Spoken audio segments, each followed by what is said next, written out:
Hi friends, எல்லாருக்கும் வணக்கம். Welcome to Geethu cooks. இன்றைக்கி நம்ம டிஃப்ரெண்ட்டான ஒரு ரெசிபி செய்யலாங்க. என்னன்னு பார்த்தீங்கன்னா, ரொம்பவே சத்து நிறைந்த மஞ்சள் பூசணியும் ப்ளஸ் உருளைக்கிழங்கும் சேர்த்து ஒரு கிரேவி மாதிரி செய்யலாங்க. ஃபர்ஸ்ட் டைம் நீங்கள் இந்த வீடியோ பார்க்குறவங்களா இருந்தால் கண்டிப்பாக லைக் பண்ணிவிட்டு சப்ஸ்கிரைப் பண்ணிக்கோங்க. வீடியோ உங்களுக்கு பிடிச்சிருந்தா உங்கள் ஃப்ரெண்ட்ஸ் அண்ட் ரிலேட்டிவ்ஸ்க்கு ஷேர் பண்ணுங்கள். வீடியோவை கண்டிப்பாக ஃபுல்லாக பாருங்கள். குட்டி குட்டி டிப்ஸ் நான் உங்களுக்கு நடுவில் சொல்லுவேன்.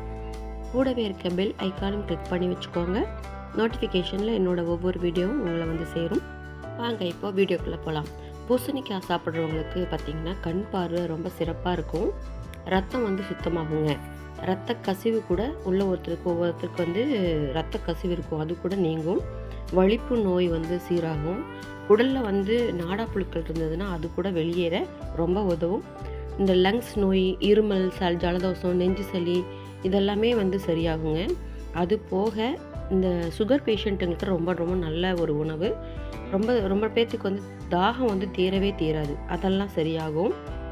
மற்றபடி இந்த வாந்தி, தலை சுற்றல் இதெல்லாமே கூட நீங்கிறதுக்கு ரொம்ப பயன்படுது. பிபி வந்து கண்ட்ரோலில் வச்சுக்குது. இது வெறுமனே பச்சையாகவே சாப்பிட்லாங்க. அந்தளவுக்கு நியூட்ரிஷன் நிறைஞ்ச ஒரு காய்ங்க. கடாயில் ஒரு 2 ஸ்பூன் அளவுக்கு குக்கிங் ஆயில் விட்டுக்கலாங்க. அது சூடானதும் 1/4 ஸ்பூன் அளவுக்கு கடுகு, 1/4 ஸ்பூன் அளவுக்கு சீரகம் போட்டு பொரித்து எடுத்துடலாம். அது கூடவே வந்து ஒரு பெரிய வெங்காயம் குட்டி குட்டியாக சாப் பண்ணி சேர்த்துக்கலாம். கண்ணாடி பதம் வரும் வரைக்கும் நல்லா வதக்கிக்கலாம்.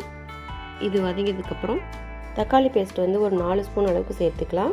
4 ஸ்பூன் அளவுங்கிறது வந்து ஒரு தக்காளியை நம்ம வந்து மிக்சியில் அரைச்சோம்னா கிடைக்கக்கூடிய ஒரு அளவுங்க. அதை நம்ம சேர்த்து வதக்கிக்கலாம். இது கூடவே இப்போ வதங்கினதுக்கப்புறம் 1/4 ஸ்பூன் அளவுக்கு மஞ்சள் தூள், 1 ஸ்பூன் அளவுக்கு உப்பு சேர்த்துக்கலாங்க. இப்போதைக்கு 1 ஸ்பூனுங்கிறது கொஞ்சம் கம்மியாகவே சேர்த்துக்கலாம். அதுக்கப்புறம் டிஷ்ஷு எப்படி வருதுன்னு பார்த்துட்டு பத்தலைன்னா சேர்த்துக்கலாங்க.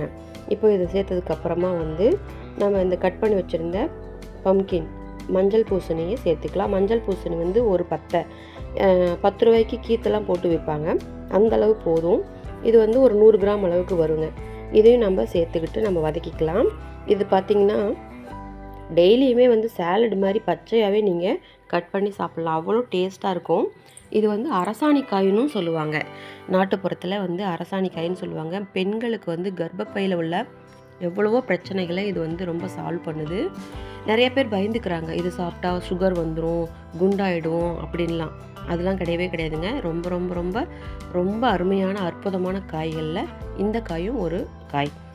இப்போ ஓரளவுக்கு வெந்து வந்தாச்சு. இது கூட 1/2 ஸ்பூன் அளவுக்கு இஞ்சி பூண்டு பேஸ்ட்டு, 1/2 ஸ்பூன் அளவுக்கு மிளகாத்தூள், 1/2 ஸ்பூன் அளவுக்கு சிக்கன் மசாலா, 1 ஸ்பூன் அளவுக்கு காஷ்மீரி மிளகாத்தூள், 1/2 ஸ்பூன் அளவுக்கு கொத்தமல்லி தூள் இதெல்லாம் சேர்த்துக்கிட்டு நல்லா கலக்கி விட்டுக்கலாம்.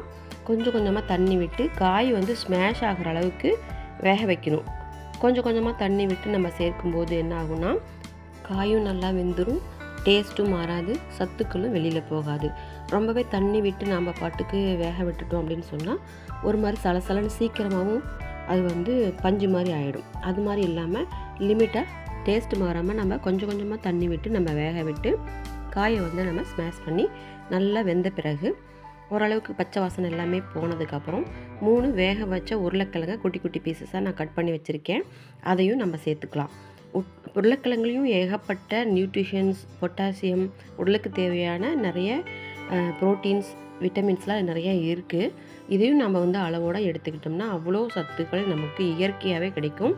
மெடிசன் சாப்பிட்டு கிடைக்கக்கூடிய அத்தனை சத்துக்கள் நமக்கு காய்கள்லேயே கிடைக்கும், வெஜிடபிள்ஸ்லேயே நிறைய கிடைக்குங்க.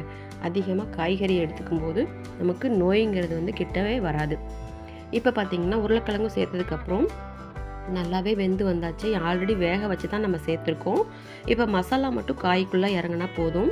நல்லாவே வெந்து வந்தாச்சு. அப்பப்போ மூடி வச்சு திறந்து கிளறி விட்டு பத்தலைனா தண்ணி விட்டு நல்லா வேக வச்சு எடுத்தாச்சு.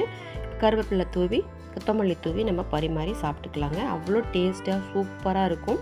வித்தியாசமான ரெசிபி, டக்குன்னு 10 நிமிஷத்தில் நம்ம செஞ்சிடலாம். நீங்கள் வீட்டில் ட்ரை பண்ணி பார்த்துட்டு எனக்கு கமெண்ட் பண்ணுங்கள். இந்த வீடியோ உங்களுக்கு பிடிச்சிருக்குன்னு நினைக்கிறேன். கண்டிப்பாக லைக் பண்ணி சப்ஸ்கிரைப் பண்ணி கூடவே இருக்க பெல் ஐக்கானை கிளிக் பண்ணி வச்சுக்கோங்க. நான் உங்களை அடுத்த வீடியோவில் மீட் பண்ணுறேன். Thank you, bye and take care friends.